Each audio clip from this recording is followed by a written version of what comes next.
How to play Ticket to Ride, the board game. So first, each person will get 3 tickets, which have different routes from city to city on the board game.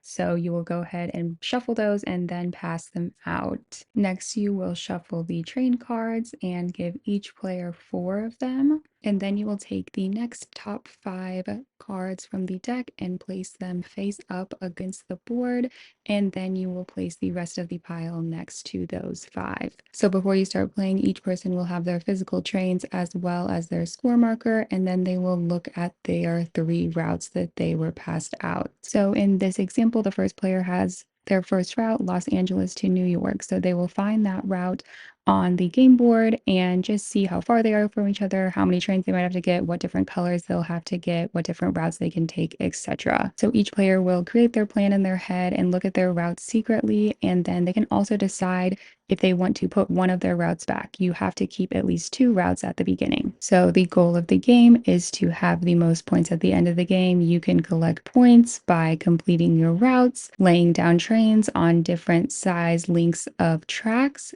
and by having the longest train on the board that is connected. So the way that you have shown that you have moved from one city to the next is by placing your plastic trains onto the route that you have turned in cards for. So whenever you're going to start your turn, your options are to draw train card tickets to claim a route or to draw destination tickets. So at the beginning of the game, each person will likely need to collect train tickets so that they can claim their route. So there are 3 different ways that you can collect train tickets.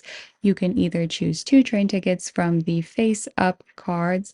You can choose 2 blind draws from the pile that is not face up, or you can do 1 blind draw and 1 face up card. If you take a locomotive or wild card that is face up, you only get to select 1 card that turn. But if you do a blind draw and get a locomotive, you still get a second draw. So for this turn, we are going to take these 2 trains and add them to our deck, and then we will go ahead and flip over the next cards so that there is always 5 cards face up for any player to use. If there are ever 3 locomotive or wild cards, you need to get rid of all the face up cards and replace them with the next 5 from the deck. So for this turn, we see that we have 3 pink trains. We are going to go ahead and choose to claim a route. So you will take 3 of your plastic trains and go ahead and put them on the pink spaces that you just claimed.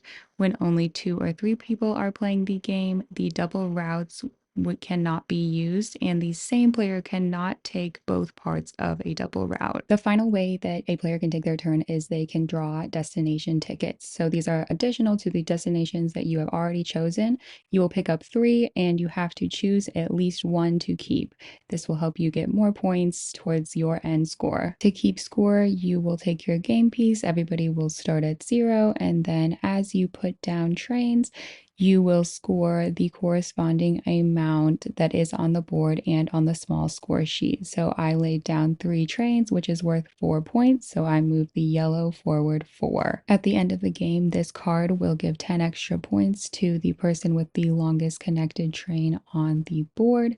And then to count the rest of your points, you will add up the different routes that you completed. And if you did not complete any routes, you will need to subtract their value, and then you will add that number to the number that your game board piece is on. The player with the highest number is the winner.